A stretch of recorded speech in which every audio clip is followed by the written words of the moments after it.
அவர் தரப்புல இருந்து என்ன சொல்றாங்கன்னா, அந்த எக்ஸாக்ட் நம்பர் வந்து அண்ணாமலை சொன்னாரு. அதுக்கு அடுத்த நாளே வந்து இடி அறிக்கையில வருது. அந்த பட்ஜெட்டுக்கு முந்தின நாள் தான் இவங்க அறிவிக்கணுமா அப்படின்னு தான் அவர் கேள்வி வச்சுட்டு இருக்காரு. அவர் அண்ணாமலை 1000 கோடி சொல்லட்டும், இடி 1000 கோடி சொல்லட்டும், அங்க 1 கோடி கூட ஊழல் நடக்கல. இதுல பாத்தீங்கன்னா ஊடகங்கள்லயே நிறைய பேர் வந்து 50,000 60,000 70,000 அப்படின்னு நிறைய சொல்லிட்டு இருக்காங்க. அந்த பட்ஜெட்டுக்கு முன்னாடி சொன்னா என்ன, பின்னாடி சொன்னா என்ன, எல்லாம் ஒண்ணுதான். பட்ஜெட்டுக்கு இதுவும் என்ன சம்பந்தம்? இல்ல இந்த 1000 கோடின்னு போது அதுல ஏதாவது 1000 கோடி குறைக்க போறாங்களா?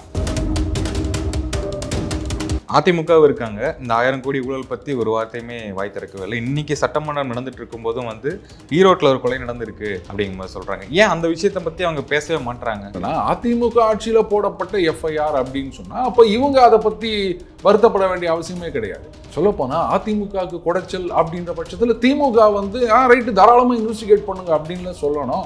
அதுக்கு எதுக்காக வந்து கோர்ட் வரைக்கும் போயிட்டு இந்த மாதிரி விசாரிக்க தடை வாங்கணும் அப்படின்னு நீங்க கேளுங்க.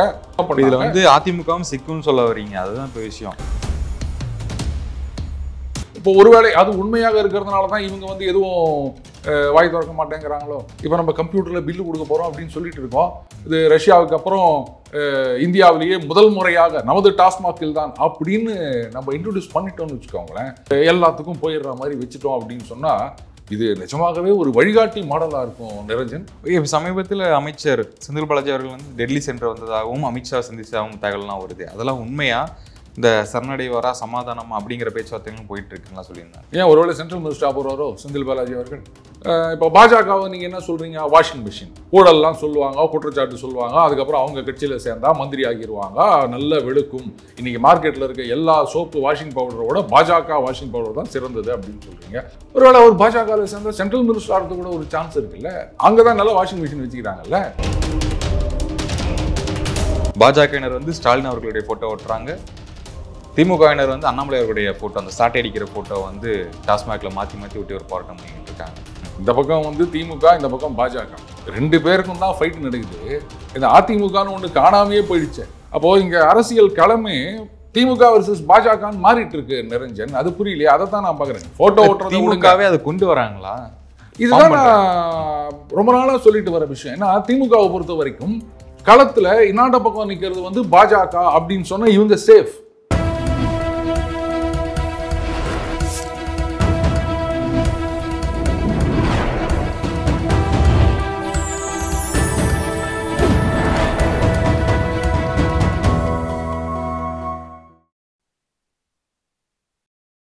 சேனல் 5 தமிழர்களுக்கு வணக்கம். இன்றைய நேர்காணலில் நம்முடைய இணைந்திருப்பவர் த டெய்லி பஞ்சரன் அவர்கள். வணக்கம் சார். வணக்கம் நிரஞ்சன். சார், இப்போ செந்தில் பாலாஜி அவர் மேலே வந்து ஒரு குற்றச்சாட்டு வந்து வச்சிருக்காங்க. 1000 கோடி மோசடி ஊழல் பண்ணியிருக்காங்க அப்படிங்கிற மாதிரி இடி வந்து அஃபீஷியலாக ஒரு அறிக்கை விட்டுருக்காங்க. அதில் வந்து அஃபீஷியல்ஸ் மட்டும்தான் கொடுத்துருக்காங்க, அரசியல்வாதிகளை வந்து யாரும் மென்ஷன் பண்ணலை. அதுக்கு முந்தைய நாளே வந்து அண்ணாமலையும் வந்து சொல்லியிருந்தார் 1000 கோடி வரைக்கும் இருக்கலாம் அப்படின்னு சொன்னார். இப்போ நேற்றைய நடந்த சட்டமன்றத்திலையும் வந்து செந்தில் பாலாஜி சொல்கிறது என்னென்னா, இது எங்களுடைய கட்சியினுடைய நற்பெயரை அவப்பெயராக்கணும் அப்படிங்கிறதுக்காக தான் பண்ணுறாங்க அப்படின்னு சொல்கிறாரு. அப்போது வந்து இடி ப்ரொசீட் பண்ணட்டும், ஏன் அதை வந்து தடை வாங்கணும்? ஏன்னா ஒன்றுமே இல்லை. ஏன்னா அமைச்சர் அவர்கள் அன்றைக்கே பேட்டி கொடுத்துருந்தாரு. இடி அவர்கள் எதிர்பார்த்த ஆவணங்கள் அதெல்லாம் எதுவும் கிடைக்கல அப்படின்ற மாதிரி சொல்லியிருந்தாரு. சரி, ரைட்டு, அப்போ அதில் ஒன்றுமே நடக்கலை, எல்லாமே டிரான்ஸ்பரண்ட்டாக தான் நடக்குது அப்படின்னு அமைச்சர் சொல்கிறாரு. நானும் அதை நம்புகிறேன். அப்புறம் என்ன, அவங்க பாட்டுக்கு ரைடு வேணா வந்துட்டு போட்டோம், எவ்வளோ டாக்குமெண்ட்ஸ் ஒன்றா எடுத்துகிட்டு போட்டோம், இன்னும் ஒன்றா விசாரிக்கட்டும். இப்போது இடியோட கேசஸில் பார்த்தீங்கன்னா அவங்க எடுக்கிறதுல பலது வந்து க்ளோஷர் ரிப்போர்ட்லேயும் முடியுது, எந்த விதமான முகாந்திரமும் இல்லை அப்படின்னு. அப்படியே விட்டுருக்காங்க. எதுக்கு இன்றைக்கி கோர்ட்டுக்கு போயிட்டு அவங்க விசாரிக்கக்கூடாது? என்ன கேட்டால், இப்போது அந்த சிபிஐ விசாரணைக்கு வந்து ஆட்டோமேட்டிக் பர்மிஷன் அப்படின்னு முதல்ல கொடுத்துருந்தாங்க. அதை சில மாநிலங்கள் வந்து ரிவோக் பண்ணிட்டாங்க, அவங்க அனுமதி இல்லாமல் விசாரிக்க முடியாது அப்படின்னு. இப்படி இவங்க இடி சும்மா இருப்பாங்களா? நினச்சி ஏதாவது பண்ணிட்டு தான் இருப்பாங்க. அதனால் பேசாமல் இந்த இடி வந்து ஒரு மாநில அரசாங்கத்தோட அனுமதி இல்லாமல் விசாரணையை நடத்தக்கூடாது. இப்படி ஒரு கேஸ் போட்டால் நல்லா இருக்கும்னு நினைக்கிறேன். நீங்கள் என்ன நினைக்கிறீங்க? அந்த மாதிரி ஒரு பிளாங்கெட் பேன் வாங்கி வச்சுட்டீங்கன்னு வச்சுக்கோங்களேன், அப்புறம் பிரச்சனையே கிடையாது. இடி இங்கே வரவே முடியாது. இல்லை, அவங்க பாட்டுக்கு வருவாங்க, ரெய்டுன்னு வாங்க, ஏதாவது ஒரு ஸ்டேட்மெண்ட் கொடுப்பாங்க, அதை வச்சுக்கின்னு இவங்க யாராவது வந்து நற்பெயரை கெடுப்பதற்காக ஏதாவது பண்ணிட்டு இருப்பாங்க. அதையெல்லாம் ஒட்டுமொத்தமாக தடுத்துடலாம் அப்படின்னு நினைக்கிறேன். இது வரைக்கும் யாரும் பண்ணலை. அதனால் என்னப்போ நாம் புதுசாக ஒரு முயற்சி எடுப்போமே. முயற்சி திருவனையாக்கும். நிரஞ்சன், தப்பே கிடையாது. அவர் தரப்புல இருந்து என்ன சொல்றாங்கன்னா, அந்த எக்ஸாக்ட் நம்பர் வந்து அண்ணாமலை சொன்னாரு, அதுக்கு அடுத்த நாளே வந்து இடி அறிக்கையில் வருது. அந்த பட்ஜெட்டுக்கு முந்தின நாள் தான் இவங்க அறிவிக்கணுமா அப்படின்னு தான் அவர் கேள்வியாக வச்சுட்டு இருக்காரு. வரைக்கும் மறுப்பு தெரிவிக்கவே இல்லையா? இது சில விஷயங்களில் வந்து நீங்கள் கொஞ்சம் பின்னோக்கி போகணும். எம்ஜிஆர் அவர்கள் ஆட்சியில் இருக்கும்பொழுது, இந்த பக்கம் கலைஞர் அவர்கள் எதிர்க்கட்சி தலைவராக இருக்கும்போது இந்த மாதிரி நிறைய விஷயங்கள் நடக்கும். வந்து அரசுலேருந்து வந்த சோர்ஸஸ், இன்றைக்கி நிறைய பேர் இந்த மாதிரி சோர்ஸுன்னு சொல்லிட்டு இருக்காங்கப்பா. அவங்களெல்லாம் போய் கேட்டுட்டு இருக்கோமா நம்ம? 1000 கோடின்னு சொல்லியிருக்காரு. இவங்க இப்போ 1000 கோடிக்கு மேலேயே இருக்கும் அப்படின்னு இடி அதிகாரிகள் சொன்னதான் நேற்றுக்கு ஒரு பத்திரிகையில் செய்தி வந்திருக்கு. அங்கே தான் ஊழலே நடக்கலையே. அப்போ என்ன பண்ணணும்? அது வேறுங்க, ஒரு அண்ணாமலை 1000 கோடி சொல்லட்டும், இடி 1000 கோடி சொல்லட்டும், அங்கே 1 கோடி கூட ஊழல் நடக்கலை. அதை எண்ட் ஆஃப் த டே இவங்க இன்வெஸ்டிகேஷன் முடிக்கும் போது ஒன்றுமே இல்லைன்னு வந்து நிற்க போகிறாங்க. அப்போ தெரிய போது பாருங்க அப்படின்னு சந்தோஷமாக சொல்லிட்டு போகலாமே. ஒருவேளை 1000 கோடி, அது நம்ம ஜனங்களுக்கு வந்து 1000 கோடிலாம் ஒன்றுமே இல்லைங்க. இடி அதிகாரிகள் மேலே தான் சந்தேகம் வரும் ஜனங்களுக்கு. இன்னும் 1000 கோடின்னு சொல்கிறாங்க, இவங்க ஏதாவது டீலிங் பண்ணிட்டாங்களா? இப்படி தான் யோசிப்பாங்க ஜனங்க. அவங்கவுங்க வந்து இதில் பார்த்தீங்கன்னா ஊடகங்கள்லேயே நிறைய பேர் வந்து 50,000 60,000 70,000 அப்படின்னு நிறைய சொல்லிட்டு இருக்காங்க. அவங்களே அப்படி சொல்லும்போது இன்னும் இடி 1000 சொல்கிறாங்களே அப்படின்னு ஒரு சந்தேகம் வரத்தானே தெரியும் ஜனங்களுக்கு. அதனால் இதெல்லாம் ஒரு இஷ்யூவே கிடையாது. அப்படி பார்க்க போனால் இந்த இதில் இவ்வளோ ஊழல் நடந்திருக்கின்றது அப்படின்னு இன்வெஸ்டிகேஷன்லாம் பண்ணுறதுக்கு முன்னாடியே பல எதிர்கட்சிகள் பல நேரங்களில் குற்றம் சொல்லியிருக்காங்கல்ல. நாமளும் எதிர்கட்சியாக இருக்கும்போது இது மாதிரி சொல்லியிருக்காங்கல்ல, இந்த இடத்துல இவ்வளோ ஊழல் நடந்திருக்கு அப்படின்னு சொல்லுவோம். அநேகமாக அதை விடுங்க, அண்ணன் செந்தில் பாலாஜி அவர்களுக்கு எதிராகவே நம்ம ஊழல் குற்றச்சாட்டு சொன்னோம். இன்னைக்கு அவர் தான் இங்கே அமைச்சராக இருக்காரு. அப்போ அதெல்லாம் என்ன கணக்கு? அது எப்படி அதையெல்லாம் வந்து இன்வெஸ்டிகேட் பண்ணி முடிச்சுட்டாங்களா? இல்லை அதெல்லாம் வந்து நாங்கள் ஏதோ ஒரு மிஸ்இன்ஃபர்மேஷன் அதனால் சொல்லிட்டோம் அப்படின்னு சொல்லுவாங்களா? எதிர்கட்சிகள்லாம் அப்படிதாங்க சொல்லுவாங்க. வெயிட் பண்ணுங்க, இன்வெஸ்டிகேஷன் முடிஞ்ச பிறகு அப்போ சொல்லலாம். பார்த்தீங்களா நீங்கள் சொல்லாதெல்லாம் போய் அப்படின்னு. இது ஒரு நல்ல சான்ஸ். அந்த பட்ஜெட்டுக்கு முன்னாடி சொன்னா என்ன, பின்னாடி சொன்னா என்ன, எல்லாம் ஒன்று தான். பட்ஜெட்டுக்கு இதுவும் என்ன சம்பந்தம்? இல்லை இந்த 1000 கோடின்னு போது அதில் ஏதாவது 1000 கோடி குறைக்க போகிறாங்களா? இது என்னங்க? பட்ஜெட் வந்து நாங்கள் தரமாக அறிவிக்கிறோம், அது வந்து மறைக்கிற வண்ணம் இது பண்ணுறாங்க அப்படின்னு சொல்லுவாரு. அடையாங்க, அதுதான் நீங்கள் பட்ஜெட்டை பற்றி நிறைய சொல்லியிருக்கீங்க. இது வந்து அவ்வளோ பெரிய பட்ஜெட் ஆகும் அப்படி இப்படி அப்படின்னு சொல்லிட்டு, அப்புறம் இதெல்லாம் 1000 கைகள் சேர்ந்து மறைத்தாலும் ஆதவன் மறைவதில்லை நிரஞ்சன். அதிமுகவும் இருக்காங்க. இந்த 1000 கோடி ஊழல் பற்றி ஒரு வார்த்தையுமே வாய் திறக்கவில்லை. இன்னைக்கு சட்டமன்றம் நடந்துட்டு இருக்கும்போதும் வந்து ஈரோட்டில் ஒரு கொலை நடந்திருக்கு அப்படின்னு கொலையை பற்றி பேசணும், கொலையை பற்றி பேசக்கூடாதுன்னு சொல்லி எங்களை வெளிநடப்பு நாங்கள் பண்ணிட்டோம் அப்படிங்கிற மாதிரி சொல்கிறாங்க. ஏன் அந்த விஷயத்தை பற்றி அவங்க பேசவே மாட்டுறாங்க? அதாவதுங்க, அது எந்த அளவுக்கு உண்மை அப்படின்னு எனக்கு தெரியல. ஒரு செய்தி நான் பார்த்தேன், யாரோ ஒருத்தர் பேசியிருந்தாரு. இவங்க வந்து ப்ரெடிகேட் அஃபென்ஸ் ஒரு எஃப்ஐஆர் இருக்கணும் இல்லையா? அந்த எஃப்ஐஆர் எல்லாம் வந்து அதிமுக ஆட்சி காலத்தில் போடப்பட்ட எஃப்ஐஆர் அப்படின்னு யாரோ பேசினதை நான் பார்த்தேன். இப்போ என்னுடைய கேள்வி என்னன்னா, அதிமுக ஆட்சியில் போடப்பட்ட எஃப்ஐஆர் அப்படின்னு சொன்னால் அப்போ இவங்க அதை பற்றி வருத்தப்பட வேண்டிய அவசியமே கிடையாது. ஏன்னா மாட்டினா அதிமுக ஆட்சியில் தான் வந்து இது மாதிரி நடந்தது அப்படின்னு சொல்லிட்டு போகலாம். அதுக்கே இவ்வளோ ரியாக்ஷன் அப்படின்னு எனக்கு தெரியல. ஒருவேளை அந்த மாதிரி பேசினவர் அந்த செய்தி உண்மையாக இருக்கும் பட்சத்தில் அப்போ அது அதிமுகவுக்கு கொச்சலாக இருக்கும் இல்லையா? சொல்லப்போனால் அதிமுகவுக்கு குடைச்சல் அப்படின்ற பட்சத்தில் திமுக வந்து ரைட்டு தாராளமாக இன்வெஸ்டிகேட் பண்ணுங்க அப்படின்னு சொல்லணும். ஆனால் இந்த இடி சும்மா இருக்க மாட்டாங்க. அவங்க போயிட்டு டாக்குமெண்ட் எல்லாம் தேடுறேன் அப்படின்னு சொல்லிட்டு அன்னைக்கு இவ்வளோ நடந்தது, அதனுடைய கண்டினியூஷன் இது அப்படின்னு சொல்லிட்டு வேற எதையாவது லிங்க் பண்ணால் என்ன பண்ணுறது? அப்படி ஏதாவது ஒரு வழி ட்ரை பண்ணாலும் வேற எந்த விஷயம் இருக்கு? அது இடிக்கு தான் தெரியும், நமக்கு என்ன தெரியும்? இல்லை நீங்கள் இவங்களுக்கு கேளுங்க, எதுக்கு வந்து இன்வெஸ்டிகேட் பண்ண வேணாம்னு சொல்கிறீங்க? இப்போ அந்த செய்தி உண்மையாக இருக்கும் பட்சத்தில் அதிமுக காலத்தில் போடப்பட்ட எஃப்ஐஆர், ஏதோ அந்த சின்ன சின்ன அங்கே இருக்கிற ஊழியர்கள் அவர்களுக்கு எதிராக போடப்பட்ட எஃப்ஐஆர் அப்படின்னு சொன்னால் அப்போ திமுக அதை பற்றி கவலைப்பட வேண்டிய அவசியமே கிடையாது. அதுக்கு எதுக்காக வந்து கோர்ட் வரைக்கும் போயிட்டு இந்த மாதிரி விசாரிக்க தடை வாங்கணும் அப்படின்னு நீங்கள் கேளுங்க. அப்போ தெரியும் அந்த செய்தி உண்மையா இல்லை என்ன நடக்குது, இடி எதையெல்லாம் ஆவணத்தை எடுத்துட்டு போனாங்க, என்ன பண்ணி. இதில் வந்து அதிமுகவும் சிக்குன்னு சொல்ல வரீங்க, அதுதான் இப்போ விஷயம். நான் அப்படி சொல்ல, அப்படி ஒரு செய்தி வந்ததே அது உண்மைனா ஏன் வந்து இப்போ ஒருவேளை அது உண்மையாக இருக்கிறதுனால தான் இவங்க வந்து எதுவும் வாய் திறக்க மாட்டேங்கிறாங்களோ? அதாவதுங்க, இந்த லிக்கர் ஸ்கேம் அப்படின்றது இப்போ நம்ம பல மாநிலங்களில் பார்க்குறோம். இது வந்து ஒரே வழி என்ன அப்படின்னா QR கோடு. இப்போ நண்பர் ஒருத்தர் சொன்னார், ரஷ்யாவில் எப்படின்னு கேட்டிங்கன்னா, இப்போ நீங்கள் கடையிலலாம் போயிட்டு சாமான் வாங்கும்போது அவங்க சர்ன்னு அப்படின்னு அந்த QR கோடில் செக் பண்ணுறாங்க இல்லையா? அங்கே என்ன ஆகுமா, டொபாக்கோ ப்ராடக்ட்ஸ், சிகரெட்டு, அதுக்கப்புறமா சரக்கு, ரெண்டுத்துக்கும் 2 QR கோடு இருக்குமா. ஒன்று வந்து அந்த ஐட்டம் அந்த வழக்கமாக எல்லா சோப்பு சீப்பு எல்லாத்துலேயும் இருக்கிறது. இன்னொன்று அந்த எக்ஸைஸ்னு சொல்கிறோம் இல்லையா, அதை ஸ்கேன் பண்ண உடனே இந்த பாட்டில் சோல்டு அப்படின்னு சொல்லிட்டு இன்கம் டேக்ஸ் டிபார்ட்மெண்ட் வரைக்கும் உடனே அந்த மெசேஜ் போயிருமா. அப்போ என்ன ஆகும், இந்த மாதிரியான விஷயங்கள் இவங்கெல்லாம் சொல்கிறாங்க இல்லையா, அது எதுவுமே நடக்காது. இப்போ நம்ம கம்ப்யூட்டரில் பில்லு கொடுக்க போகிறோம் அப்படின்னு சொல்லிட்டு இருக்கோம். இது ரஷ்யாவுக்கு அப்புறம் இந்தியாவிலேயே முதல் முறையாக நமது டாஸ்மாகில் தான் அப்படின்னு நம்ம இன்ட்ரடியூஸ் பண்ணிட்டோம்னு வச்சுக்கோங்களேன்.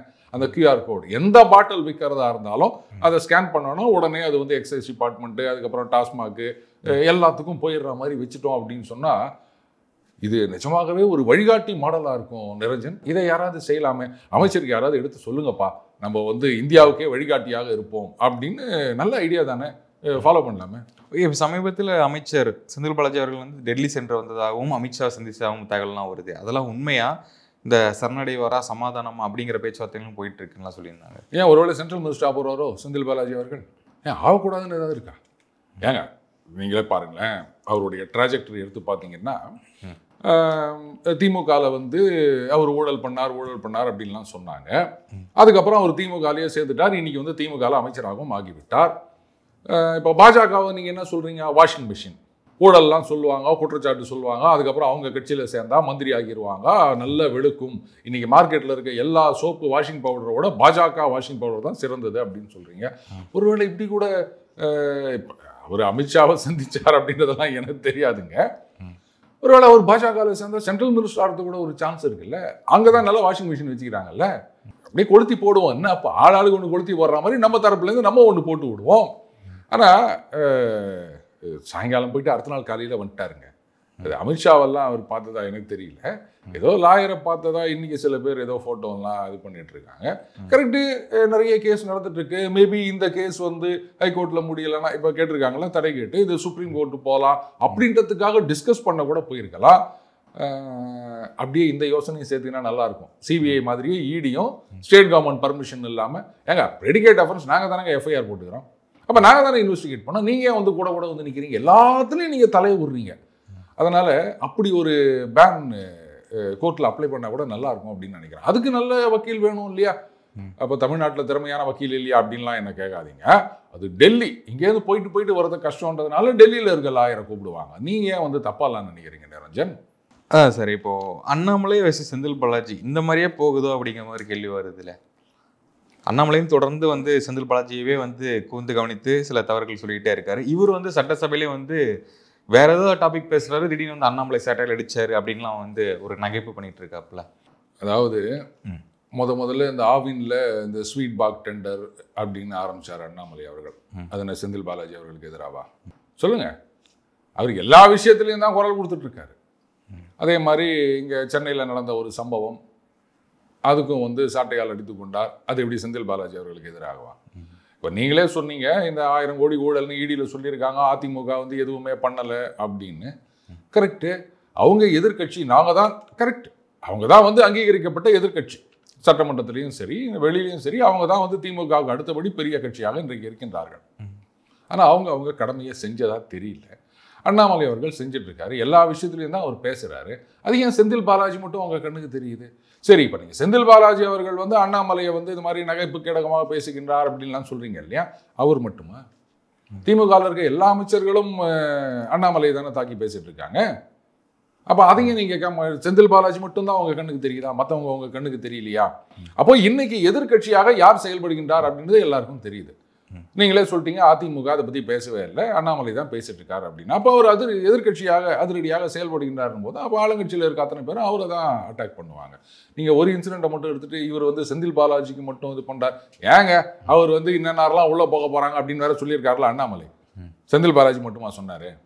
நீங்கள் ஏன் வந்து அவர் மேலேயே இவ்வளோ குறியா இருக்கீங்கன்னு தெரியல. ஏங்க அவர் பாட்டுக்கு ஒரு திறமையான அமைச்சர், இது வேற கோர்ட்டில் அந்த ஹியரிங் வேறு வருது, அவங்க வேற கேட்டுக்கிறாங்க அவருக்கு அமைச்சராக தொடர்வதற்கு விருப்பம் இருக்கின்றதா அப்படின்னு. இந்த நேரத்தில் நீங்கள் வந்து அவரையே டார்கெட் பண்ணி நிற்கிறீங்க. இடி தான் அவரை சுற்றி குறி வைக்கிறாங்கன்னா இப்படி வந்து நீங்கள் இல்லாமல் அவரையே குறி வச்சிருந்தா இது நல்லா இல்லை நிரஞ்சன், டூ மச். இப்போ இந்த இடி வழக்கு வந்து எந்த திசையை நோக்கி போக முடியும்னு நினைக்கிறீங்க? ஏன்னா அங்கே வந்து டெல்லியில் நடந்தது, சத்தீஸ்கர் நடந்தது, இதே தான் ஒரு எடுத்துக்காட்டாக வந்து சொல்லிட்டு இருக்காங்க. இப்போ அண்ணாமலை அவர் சொன்னது என்னன்னா, முதல்வர் வீட்டையே வந்து முற்றுகையிட்டு ஒரு போராட்டம் நடத்துவோம் அப்படின்னு சொல்லியிருக்காரு. அதற்கெல்லாம் பாசிபிளா? அதாவதுங்க, இடி வந்து சுறுசுறுப்பாக வேலை செய்யணும். இது வந்து தமிழகத்தில் பொறுத்த வரைக்கும் வழக்குகளில் அவங்க ரொம்பவே ஸ்லோவாக இருக்காங்க அப்படின்ற ஒரு கருத்து தான் நிலவுகின்றது. அது யார் என்ன சொன்னாலும் அதுதான் வந்து மக்களுடைய பெர்செப்ஷன். இப்போ டெல்லியிலையும் பார்த்தீங்கன்னா ரொம்ப நாளாக அந்த விஷயம் பேசப்பட்டது. அதுக்கப்புறமா தான் வந்து அது கொஞ்சம் வேகம் எடுத்தது. முதல்ல மனிஷ் சிசோடியா, அதுக்கப்புறம் அரவிந்த் கெஜ்ரிவால் அப்படின்னு உள்ளே போனாங்க, டெப்டி சிஎம் அப்படின்னு. இப்போ 2 பேரும் வெளில வந்துட்டாங்கன்னு வச்சுக்கோங்க. சத்தீஸ்கர்லேயும் அது மாதிரி தான். அந்த டிலே அப்படின்றத குறைக்கணும். இவங்க வந்து இப்படி லேட் பண்ணிக்கினே இருந்தாங்க அப்படின்னு சொன்னால் இன்வெஸ்டிகேஷனில் ஜனங்க கடுப்பாயிருவாங்க. இவங்க பாட்டுக்கு ரெய்டு பண்ணுவாங்க, அதுக்கப்புறம் ஒன்றுமே பண்ண மாட்டாங்க அப்படின்னு ஈடிக்கு தான் அது கெட்ட பேர். சுறுசுறுப்பாக இதுக்குன்னு ஒரு தமிழகத்தில் மட்டும் இல்லை, எந்த மாநிலம் எடுத்துக்கினாலும் ஏதாவது ஒரு குற்றம் நடக்குது அப்படின்னு சொன்னால் உடனே என்ன சொல்லுவாங்க, ஒரு 5 தனிப்படைகள் அமைத்துட்டோம், 6 தனிப்படைகள் அப்படின்னு சொல்லுவாங்க, என்னென்ன இதில் அப்படின்னு சொல்லுவாங்க. அவங்க விரைந்து செயல்பட்டு இது பண்ணுவாங்க. அந்த மாதிரி இந்த மாதிரி கேஸ்லாம் நீங்களே சொல்கிறீங்க 1000 கோடின்றீங்க, அங்கே நாடானா 2000 கோடின்றீங்க, டெல்லியில் சத்தீஸ்கரில் இத்தனை கோடின்றீங்க. அப்போ இதுக்குன்னு ஒரு தனிப்படை அமைக்க வேணாமா? ஏன் உங்களுக்கு இதெல்லாம் தெரிய மாட்டேது? ஈடிக்கு இந்த மாதிரி பண்ணி சுறுசுறுப்பாக பண்ணணுங்க. அப்போ தான் முதல்ல நீங்கள் வந்து தவறு நடந்திருக்கு இல்லை அப்படின்றது வேற. அந்த சிஸ்டத்து மேலே மக்களுக்கு நம்பிக்கை வரணும் அப்படின்னா சுறுசுறுப்பு வேணும். அது எந்த கடையில் விற்குதுலாம் என்ன கேட்காதீங்க. அது டாஸ்மாகில் விற்குதா அப்படின்லாம் என்ன கேட்டால் நான் சொல்ல மாட்டேன். அது வந்து உற்சாகப்பானம் தான் சொல்லுவாங்க. போட்டி போட்டு ஒரு ஃபோட்டோ ஒட்டி ஒரு விளையாட்டு தான் பண்ணிட்டு இருக்காங்க சொல்லணும். இந்த பக்கம் பார்த்தா பாஜகவினர் வந்து ஸ்டாலின் அவர்களுடைய ஃபோட்டோ ஒட்டுறாங்க, திமுகவினர் வந்து அண்ணாமலை அவர்களுடைய ஃபோட்டோ, அந்த சாட்டை அடிக்கிற ஃபோட்டோ வந்து டாஸ்மாகில் மாற்றி மாற்றி ஒட்டி ஒரு போராட்டம் பண்ணிக்கிட்டு இருக்காங்க. நீங்கள் இதை தான் பார்க்குறீங்க. ஆனால் என்ன பார்க்குறேன்னு தெரியுமா? இந்த பக்கம் வந்து திமுக, இந்த பக்கம் பாஜக, 2 பேருக்கும் தான் ஃபைட் நடக்குது. இந்த அதிமுகன்னு ஒன்று காணாமையே போயிடுச்சு. அதை பற்றி யாரும் யோசிக்க மாட்டேங்கிறீங்கல்ல. அப்போது இங்கே அரசியல் களமே திமுக வர்சஸ் பாஜகன்னு மாறிட்டு இருக்கு நிரஞ்சன். அது புரியலையே, அதை தான் நான் பார்க்குறேன். ஃபோட்டோ ஓட்டுறது திமுகவே அதை கொண்டு வராங்களா? இதுதான் நான் ரொம்ப நாளாக சொல்லிட்டு வர விஷயம். ஏன்னா திமுகவை பொறுத்த வரைக்கும் களத்தில் இன்னாண்ட பக்கம் நிற்கிறது வந்து பாஜக அப்படின்னு சொன்னால் இவங்க சேஃப். இப்போ அதிமுக சீன்லேயே இல்லைன்னு வச்சுக்கோங்களேன். இவங்க கிட்ட இருக்க கூட்டணி கட்சிகள்லாம் அப்போ அவங்களுக்கு ஒரு ஆப்பர்ச்சுனிட்டி கிடையாது. இப்போ திமுக இல்லைனா அதிமுக, அதிமுக இல்லைனா திமுக அப்படின்னு மாறி அப்படின்றது கிடையாது. அதிமுக சீன்லேயே இல்லை, இந்த பக்கம் பாஜக தான் இருக்குது அப்படின்னும் போது அவங்களால நாங்கள் அந்த பக்கம் கூட்டணிக்கு போகிறோம் அப்படின்னு சொல்ல முடியாது. அப்போது கூட்டணி அப்படியே இன்டாக்டாக இருக்குது. அவங்க வந்து நாங்கள் 4 சீட்டு 6 சீட்டு இதுக்கெல்லாம் கருத்து போட மாட்டோம் அப்படின்லாம் சொல்லவே முடியாது. 24 சீட்டு 30 சீட்டுன்னு கேட்கவே முடியாது. ஏன்னா போகிறதுக்கு அங்கே இடம் இல்லை. அப்படின் போது கூட்டணி ஒன்று. அடுத்தது பாஜக அப்படின்னும் போது இவங்க தான் ஒரு நெரேட்டிவ் செட் பண்ணியிருக்காங்க இல்லையா? அதனால எங்களுடைய ஓட்டு வங்கி, எங்களுடைய ஆதரவாளர்கள் அவர்கள்லாம் எங்கள் பக்கமே இருப்பாங்க, மறந்தும் கூட இந்த பக்கம் ஏன்னா பாஜக வந்துடும் இப்படி தானே சொல்லிட்டு இருக்கோம். அதனால திமுகவுக்கு வந்து எதிர்க்க பாஜக இருக்கிறது சேஃப். அது அவங்க தெரிஞ்சு விளையாடுறாங்களா இந்த கேமை, தெரியாம விளையாடுறாங்களான்னு எனக்கு தெரியாது. ஆனா விளையாட்டு அப்படிதான் போய் நிற்குது. இப்போ நம்ம அந்த ஐபிஎல் மார்ச் 22 ஆரம்பிக்க போகுது. அப்போ நம்ம சொல்லுவோம்ல இவங்க தான் வந்து டாப்பர். அப்போ அவங்களுக்கு எதிர்க்க யார் வரணும் அப்படின் போது இந்த டீமோட அந்த டீம் வந்தா நல்லா இருக்கும் அப்படின்னு நிறைய கமெண்டேட்டர் சொல்றாங்க இல்லையா? அந்த மாதிரி தான் இந்த பக்கம் திமுக எதிர்க்க பாஜகன்னு இருந்ததுன்னா இவங்களுக்கு சான்சஸ் ரொம்ப அதிகம். ஸோ அதனால கூட அப்படி இருக்கலாம் நிரஞ்சன். ரொம்ப இன்ட்ரெஸ்டிங்கான கேம் மார்ச் 22 ஐபிஎல். அதுக்கு முன்னாடியே இது பயங்கரமா சூடு பிடிக்குதுன்னு வச்சுக்காங்க. இப்போ வந்து அதிமுக ஒதுக்குறது திமுகவுக்கு வந்து ஒரு பலம், 200 தொகுதிகள் ஜெயிக்கிறதுக்கான ஒரு பலம். நிச்சயமா இதுல என்ன சந்தேகம்? 200 தொகுதிகளில் ஜெயிக்கிறதுக்கான என்ன கேட்காதீங்க. அதிமுக சீன்ல இல்லை, இந்த பக்கம் பாஜக அப்படின்னு சொன்னா இன்னைக்கு இருக்கிற நிலவரத்துப்படி திமுகவுடைய பொசிஷன் ரொம்பவே ஸ்ட்ராங் அப்படின்னு தான் சொல்லணும். ஏன்னா அவங்களுடைய அந்த ஓட்டு வங்கி அதுவும் இன்டாக்டா இருக்க போது, கூட்டணி கட்சிகளும் அப்படியே இருக்க போறாங்க, போக முடியாது. ஏன்னா திமுக பொறுத்த வரைக்கும் கூட்டணி தான் பலம். அவங்க வந்து போக முடியாது அப்படின் போது அது மட்டும் இல்லை, அதிகமான இடங்களையும் கேட்க முடியாது அப்படின் போது அவங்க வச்சது தான் சட்டம். இதயத்தில் இடம் கொடுத்தா கூட வாங்கிக்கணும்னு நினைக்கிறேன். இதெல்லாம் தாண்டி நீங்களே சொன்னீங்க திமுக பாஜக தான் இருக்கு, நான் அதை பார்த்தேன். அதை தாண்டி அதிமுக பத்தி ஏன் யாரும் பேசல அப்படின்லாம் கேட்குறீங்க. அவங்க எங்க டவுன் ஆகிறாங்கன்னு நினைக்கிறீங்க? எதனால டவுனா இருக்காங்க? அது நீங்க அவங்கள தான் கேட்கணும். ஒரு எதிர்கட்சி நாங்க தான் வந்து பிரதான எதிர்கட்சி, நாங்க தான் வந்து தமிழகத்திலேயே இவ்வளவு தொண்டர்கள் இருக்கின்ற கட்சி அப்படின்னு சொல்லிட்டு முக்கியமான பிரச்சனைகள்லாம் குரல் கொடுக்காம நீங்க இப்படியே வந்து சட்டிலா பிளே பண்ணிட்டு இருந்தீங்கன்னா அப்புறம் ஜனங்க என்ன நினைப்பாங்க? இன்னும் சொல்ல போனா அதிமுக தலைவர்கள் வந்து திமுகவோட ஏதோ டீல் போட்டாங்களோ. இன்னைக்கு பாத்தீங்கன்னா இவங்க பாஜகவோட பி டீமா, அவங்க பாஜகவோட பி டீமா, திமுகவோட பி டீமா அப்படின்னு தான் எல்லாம் பேசிட்டு இருக்காங்க. இது அப்படியே கண்டினியூ ஆச்சுன்னு சொன்னா அதிமுக தான் திமுகவோட பி டீம் அப்படின்னு ஆரம்பிச்சிருவாங்க. இப்ப நீங்களே சொன்னீங்க இந்த 1000 கோடி ஊழல்லாம் அவங்க ஒண்ணுமே பண்ணாம இருக்காங்க அப்படின்னு. ஏன் பண்ணல? இப்போ அது மாதிரி இந்த ஈரோடுல கொலை அப்படின்னு சொல்லியிருக்காங்க. முதலமைச்சர் இன்னைக்கு என்ன பேசியிருக்காரு? என் பேச்சை பதில் கேட்டுட்டு போங்க அப்படின்னு சொல்லியிருக்காரு. அதுக்குள்ளே இவங்க வெளிநடப்பு பண்ணிட்டாங்க. ஸ்டாட்டிஸ்டிக்ஸ் கொடுத்துருக்காரு நிரஞ்சன். 2023 வந்து 49,000 சில்லற குற்றச்சம்பவங்கள். 2024 எவ்வளவு தெரியுமா? 31,000 சில்லறை, 18,000 குற்றச்சம்பவங்கள் குறைந்திருக்கின்றன. இப்ப நீங்க யோசிச்சு பாருங்க. அவர் எடப்பாடி அதான் சொல்றாரு. நாங்க ஒரு கேள்வி கேட்டா அவரு நீங்க ஆட்சியில் அது நடந்திருக்கு இது நடந்திருக்குன்னு சொல்றாரு. நியாயமான்னு கேட்கிறாரு. வேற என்ன சொல்றீங்க? அப்படிதான் சொல்ல முடியும். இல்லைன்னா வந்து வேற மாநிலங்கள் அப்படின்னு சொல்ல முடியும். இதுதானே காலங்காலமா நம்ம பார்த்துட்டு வந்துக்கிறோம். இங்க இது மாதிரி நடந்துச்சே அப்படின்னு சொன்னா உடனே மணிப்பூர்னுவாங்க, உத்தரப்பிரதேசம்னுவாங்க, மத்திய பிரதேசம் அப்படின்வாங்க. நீங்க இங்க வேங்கை வயல் அப்படின்னு சொன்னீங்கன்னா உடனே வந்து ஹத்ராஸ் அப்படின்வாங்க. இப்படித்தானே நம்ம காலங்காலமா ஒரு டெம்ப்ளேட் செட் பண்ணி வச்சிருக்கோம். அதெல்லாம் மாற்ற முடியுமா நிரஞ்சன்? அதெல்லாம் ரொம்ப வருஷமா இருக்குது. அதெல்லாம் திடீர்னு எல்லாம் மாற்ற முடியாது. ஓகே சார், இறுதியான கேள்வி. இந்த இடி ரைடு இதற்கடுத்து என்ன பண்ண போறாங்க? அவங்களுடைய ப்ரொசீஜர் என்னவா இருக்க போகுது? ஏன்னா ரைடு பண்ணிட்டு போயிட்டு அப்படியே கொஞ்சம் தாமதமாகிற மாதிரி தான் நம்ம இல்லை. இப்போ கோர்ட்ல வந்து ஏதோ ஒரு குறிப்பிட்ட தேதி வரைக்கும் கொடுத்துட்டு அது வரைக்கும் எந்த நடவடிக்கையும் எடுக்கக்கூடாது அப்படின்னு சொன்னதா ஒரு செய்தி பார்த்தேன். ஃபுல் டீட்டெயில்ஸ் எனக்கு கிடைக்கல. இதில் இடியுடைய விசாரணையில் வந்து அந்த கன்விக்ஷன் ரேட்டு 6% அப்படின்னு சொல்கிறாங்க. அதில் 2 விஷயம் இருக்குங்க. பிஎம்எல்ஏ கேசஸ் ஒன்று, ப்ராசிக்யூஷன் கம்ப்ளைண்ட் ஒன்று. ப்ராசிக்யூஷன் கம்ப்ளைண்டில் தான் அந்த 6% அப்படின்றது. பிஎம்எல்ஏ கேசஸில் வந்து 93% கன்விக்ஷன் ரேட். சிக்கல் என்ன அப்படின்னா அந்த கேஸ் அப்படின்றது அப்படியே இழுத்துக்கினே போதுங்க. அதை இப்போ பாருங்க, விசாரிப்பதற்கு அவங்க இடைக்காலத்தில் ஏதோ தடை கொடுத்துருக்காங்க, இத்தனை வரைக்கும் ஏதோ நடவடிக்கை எடுக்கக்கூடாதுன்னு. இப்படி ஒவ்வொரு ஸ்டேஜ்லேயுமே வந்து டீலே ஆகிட்டு இருந்தது அப்படின்னு சொன்னால் இடியை சொல்கிறோம். பட்டு இந்த மாதிரியெல்லாம் வந்து சட்ட சிக்கல்கள் நிறைய இருக்கின்றன. இதையெல்லாம் வந்து அவங்க கடுமையாக எதிர்கொண்டு விசாரணையை துரிதப்படுத்தினால் மட்டும்தான் ஈடின்னு இல்லை, நான் சொன்ன மாதிரி அந்த சிஸ்டத்து மேலே இருக்க நம்பிக்கை மக்களுக்கு வந்து உறுதிப்படுத்தப்படும். சிஸ்டத்து மேலேயே நம்பிக்கை இல்லை அப்படின்னு சொன்னால் சாரி, மறுபடியும் நான் சிஸ்டம்னு இன்னைக்கு நிறைய பேச ஆரம்பிக்கிறேன்னு நினைக்கிறேன். விட்டுருவோம். ஓகே சார், தொடர்ந்து பேசுவோம். மிக்க நன்றி. வணக்கம் சார். நன்றி நிரஞ்சன்.